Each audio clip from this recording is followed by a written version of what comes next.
नमस्कार, स्वागत है आप सभी का स्पोर्ट्स वीके पे। मैं हूं आपके साथ योगेश मिश्रा। तीसरा टी20 मुकाबला राजकोट में खेला जा रहा था।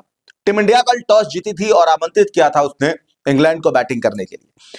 लेकिन राजकोट की जो पिच है उस पिच के हिसाब से एक तरह से डिसीजन ये भी सही था कि भारतीय टीम सेकेंड राउंड में बैटिंग करना चाहती थी। लेकिन इन सब कुछ के बीच में आखिर भारतीय टीम तीसरा टी20 26 रनों से हार क्यों गई? बड़ी ही अजीब स्थिति हो गई जब टीम इंडिया अपने ही खिलाड़ियों के साथ जो बैटर है उनके साथ डगआउट में बैठ करके आधी टीम को लेकर के आप कोई रणनीति बनाते हैं और खेलने के लिए मैदान पे कोई और खिलाड़ी आते हैं। 26 रन से हार जाना टी20 में बड़ा आंकड़ा है। 26 रन कम नहीं होता टी20 के हिसाब से। लेकिन जो भारतीय टीम लगातार जीत रही थी, जो भारतीय टीम वर्ल्ड चैंपियन है, उसके लिए 26 रन से हार जाना कुछ ज्यादा नहीं था। इसलिए नहीं था क्योंकि 26 रन जब आपको चाहिए थे, आपके पास उसके पहले से आपके पास बैट्समैन मौजूद थे जिसको आप डगआउट में बैठा कर रखे थे। और इसीलिए यह सवाल लगातार कल हार के बाद से उठने लगा है कप्तान पर, कोच पर और मैनेजमेंट के उस वहां पे जो जितने लोग मौजूद हैं उन सबको लेकर के। तिलक वर्मा ने शानदार बल्लेबाजी की दूसरे मुकाबले में, आपको जीत तक पहुंचा, उसको आपने डिमोट कर दिया। अब उस खिलाड़ी को आपने कहा कि नहीं जी आप रुकिए, अब अगले मुकाबले में तीसरे नंबर पर हम सूर्य कुमार यादव को भेजेंगे। सूर्य कुमार यादव भी आए, कुछ खास नहीं किए। अब ऐसे में आपके पास ध्रुव जुरैल जैसा खिलाड़ी है, आप उसको भी रोकते हैं, 8 नंबर तक आप उसको रोक के रखते हैं, बैठा के रखते हैं कि नहीं नहीं ध्रुव जुरैल को हम बाद में भेजेंगे। शानदार बल्लेबाज है, बल्लेबाजी के लिए सीखना नहीं है, समझना नहीं है। टी20 के हिसाब से विस्फोटक बल्लेबाज जिसकी जरूरत होती है किसी टीम को, आप उसको 8वें नंबर पे भेजते हैं।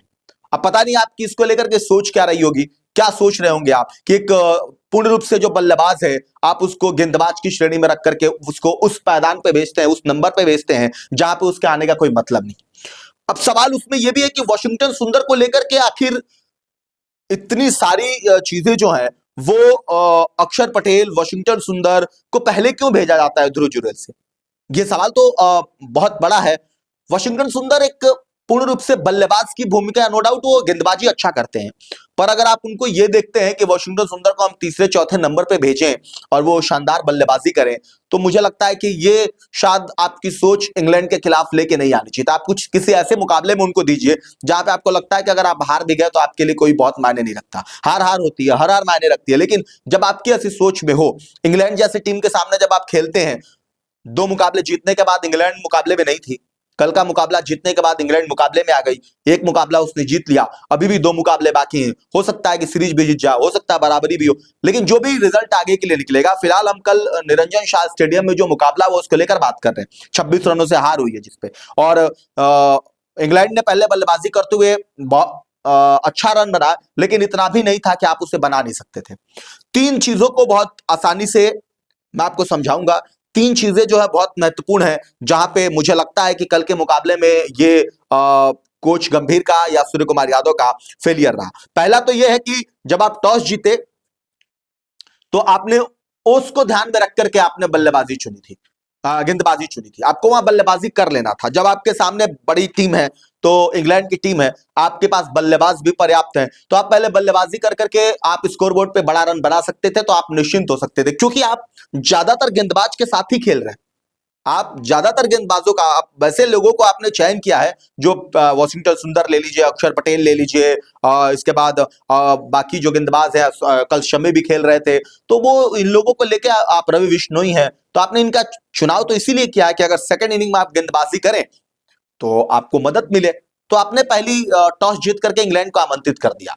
दूसरा, आप तिलक वर्मा की जो बैटिंग ऑर्डर है, आप वहां पे उसको कहते हैं कि आप नहीं जाइए, सूर्य कुमार यादव को जाने दीजिए। जब एक बल्लेबाज आपको रिजल्ट अपने बैटिंग ऑर्डर पे जिस पे वो खेल रहा है उस पे दे रहा है और वहां से वो आपको जीत तक पहुंचा रहा है, सूझबूझ के साथ बैटिंग कर रहा है, गंभीर ने कहा कि जो परिस्थिति है उसके हिसाब से बैटिंग कर रहा है, तो फिर तिलक वर्मा को वहां से हटाकर सूर्य कुमार यादव को भेजने की जरूरत क्या थी?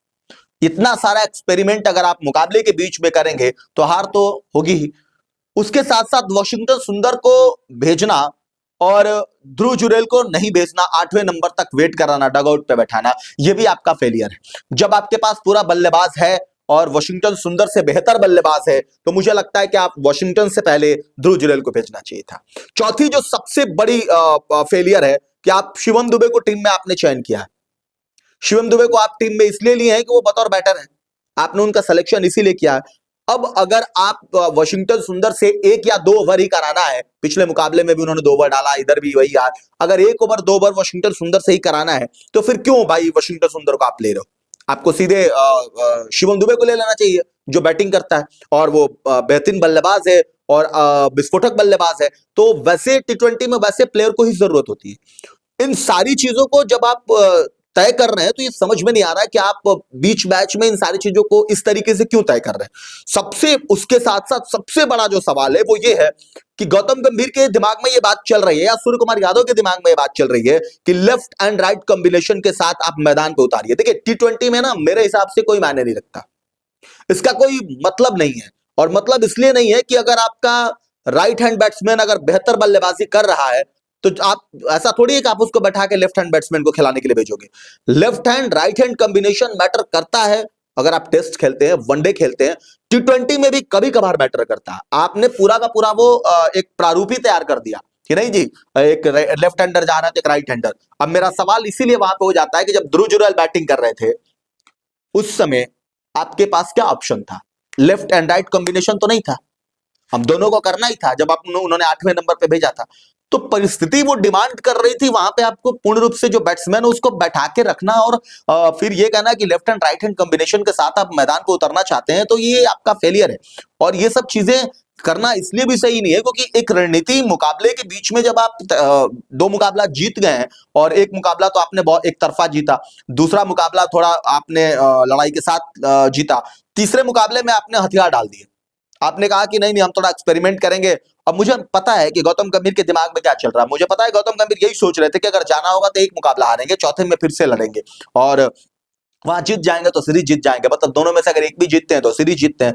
मैटर ये नहीं है, मैटर ये है कि आप इंग्लैंड जैसी टीम को जब 5-0 से हराते हैं ना, तो उसका आनंद कुछ और होता है। जब इंग्लैंड जैसी टीम के साथ आप प्लानिंग करके उसको अपने घर में हराते हैं, जैसे आप ऑस्ट्रेलिया में गए, आप 4-0 मतलब 4-1 हुआ, 4 मुकाबला लगातार हार गए, आप टेस्ट हार गए, तो उसका एक आनंद कुछ अलग है। वो मैच का वो मैच जो होता है उसको, वो जो रिजल्ट होता है जो आप जीतते हैं, वो जो कुछ आता है उसका अलग है। लेकिन ये एक्सपेरिमेंट बहुत ही कह सकते हैं आपकी गौतम गंभीर के सोच से बाकी सूर्य कुमार यादव की जो सोच है, ये बिल्कुल अभी फिलहाल की स्थिति में सटीक नहीं बैठ रहा। और इसी को लेकर के भारत कल 26 रन से मुकाबला हार गया। बहुत हद तक हार्दिक पांड्या ने कोशिश की मुकाबला जिताने के लिए, लेकिन उन्होंने भी जिस तरीके की बैटिंग की, जो शॉट लगाया वो वैसे समय में वो प्रेशर का शॉट था और वहां पे आपके पास कोई ऑप्शन नहीं बचता, वहां से आपको हारना शॉट खेलना ही पड़ेगा, रिस्क लेना ही पड़ेगा। तो हाल फिलहाल की स्थिति है कि भारत जो कल का मुकाबला हारा है, उस हार में सबसे ज्यादा महत्वपूर्ण जो बात रही है, वो महत्वपूर्ण बात यही रही है कि जो गौतम गंभीर और सूर्य कुमार यादव ने जो डिसीजन लिया, वो डिसीजन सवालों के घेरे में है और ये सवाल सब कोई पूछ रहा है। आपको क्या लगता है कि जो कल हार हुआ, उस हार में ये वॉशिंगटन सुंदर और आपका सूर्य कुमार यादव, तिलक वर्मा, इनको लेकर के जो चेंजेस की गई और जो शिवम दुबे को बैठा करके रखा जा रहा है, तीनों मुकाबले में रखा गया, वो ये एक बड़ा कारण रहा? कमेंट करके जरूर बताइए।